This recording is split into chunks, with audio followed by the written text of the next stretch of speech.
Бизди адам кылып жаратып, жүрөгүбүзгө ыйман салган Аллахка чексиз мактоолорду айтабыз. Аллахтын аманатын бузбай, кыйынчылыкка сабыр кылып, анын динин элге жеткирген пайгамбарларга Аллахтын салам салаваттары болсун.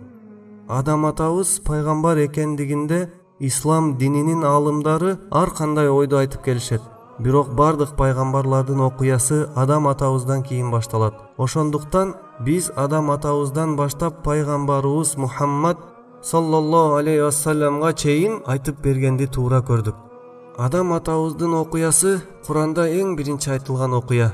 Себеби анын окуясы бул бүткүл пайгамбарлардын окуясы жана биздин дагы окуя.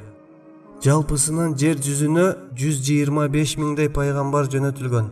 Бирок биз Аллахтын Куран китебинде эскерилген 25 пайгамбардын гана өмүр баянын айтып өтөбүз. Албетте, пайгамбарлардын эң биринчиси бул Адам атабыз алейхиссалам. Ал жарала электен мурда жер планетасы болгон жана анда жиндер ээлик кылып жашашкан.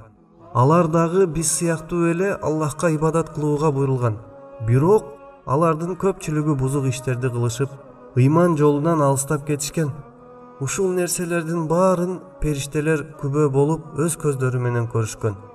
Аллах Таала Адам атабызды жаратаардын алдында периштелерди чогултат.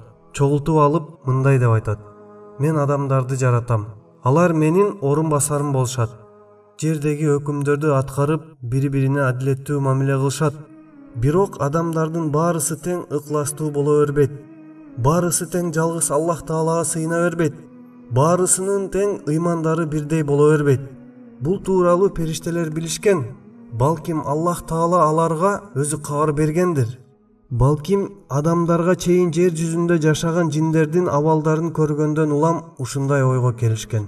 Ошондуктан периштелер Аллах Таалага кайрылып, биз сени улуктап, сага мактоолорду айтып, жана сени аруулап жатсак дагы, сен жерде бузукулук кылышып жана бири-бирин өлтүрүп, кан төккөндөрдү жаратайын деп жатасыңбы деп сурашат. Аллах Таала аларга айтат: инни а'ламу ма ла та'ламун. Чындыгында мен силер билбеген нерсени билем. Акыйкатта Аллах Таала адамдардын арасынан пайгамбарларды чыгарды. Солих, чынчыл, адилеттүү адамдарды да жаратты. Алардын баарысы толугу менен моюн сунуп, Аллахтын өкүмдөрүн аткарып турушат.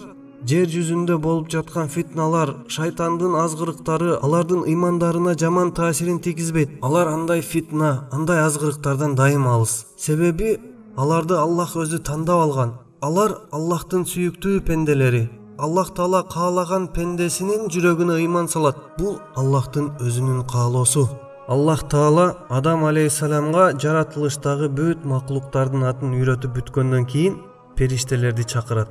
Аларды чакырып, алдына маклуктардын баарын алып келет.